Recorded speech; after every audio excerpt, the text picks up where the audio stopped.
Have you been thrown into being a coach for Little League? Were you recruited out of desperation and thinking, man, there's no way that I am qualified to do this? Well, that's similar to my experience for Little League over the years. In fact, I've never once asked to be a coach.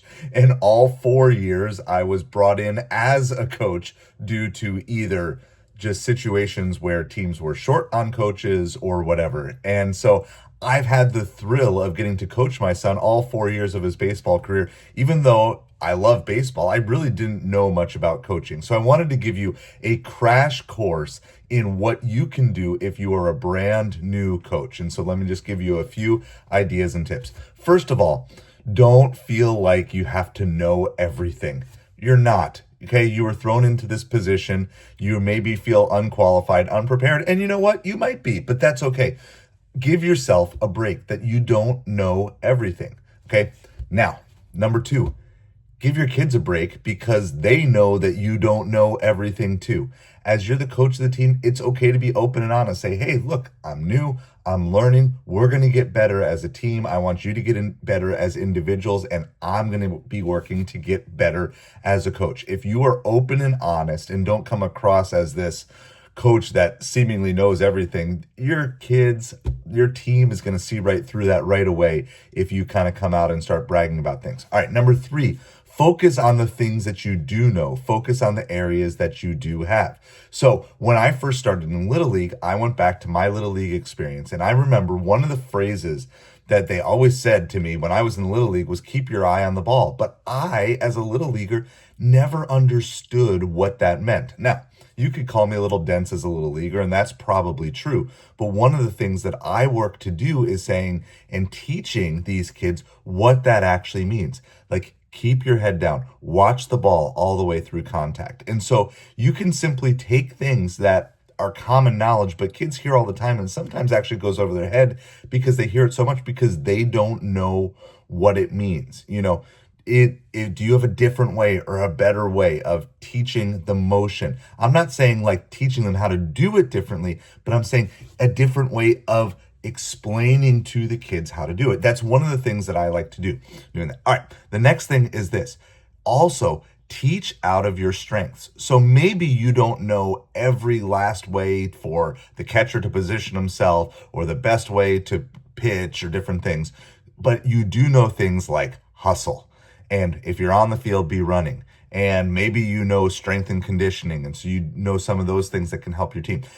Don't worry so much about your deficiencies. We're going to talk about that in a second, but instead focus on the things that you do know. So if you know things about proper stretching technique, if you know things about getting a team to cohesively come together, whatever skills that you have, and they might be skills that you've obtained outside of your baseball experience, maybe they're just actual life skills that you know. So one of the things that I do is I'm the bench coach, right? And so I'm also the scorekeeper. I learned how to scorekeep, so that makes me very valuable.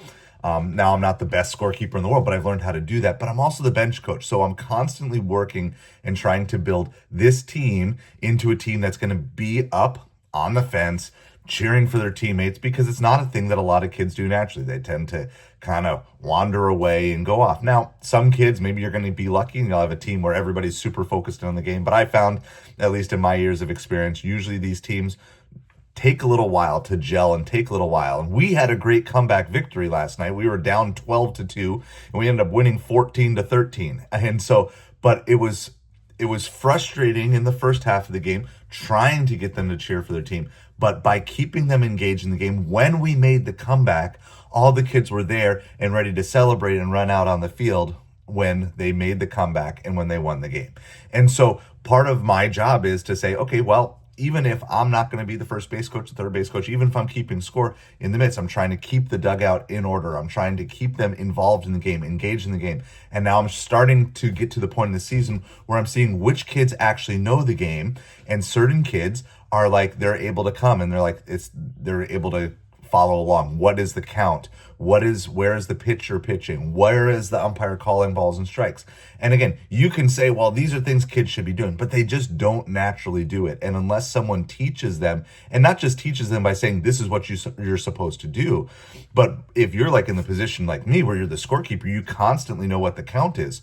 So you can be testing kids while they're in the dugout to say, okay, do you know what the count is? Because if they can follow the count with you in the dugout, they're going to be a lot more likely to follow the count on the field. And so there's a lot of pieces that go along with it. One last tip, and this is huge, especially if you're in a head coaching position, which I have not been, but I've seen this play out really well. If you're in a head coaching position, you feel over your head, find some other coaches that you can bring in that are better in the areas where you are weak.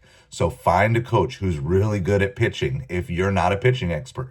Find a coach that's really good with coaching up the outfield if you're not an outfield expert. Find a coach who is really good at batting if you're not a batting expert. It doesn't matter where your deficiencies are. Just put together a coaching staff where you can find people who are experts in the areas where you're not. Let them take care of all of the kind of in-person, one-on-one mechanics fixing things, because there's going to be a ton of that to do. That's like baseball is teaching mechanics, fixing mechanics, breaking mechanics, fixing mechanics, and reteaching mechanics over and over and over again.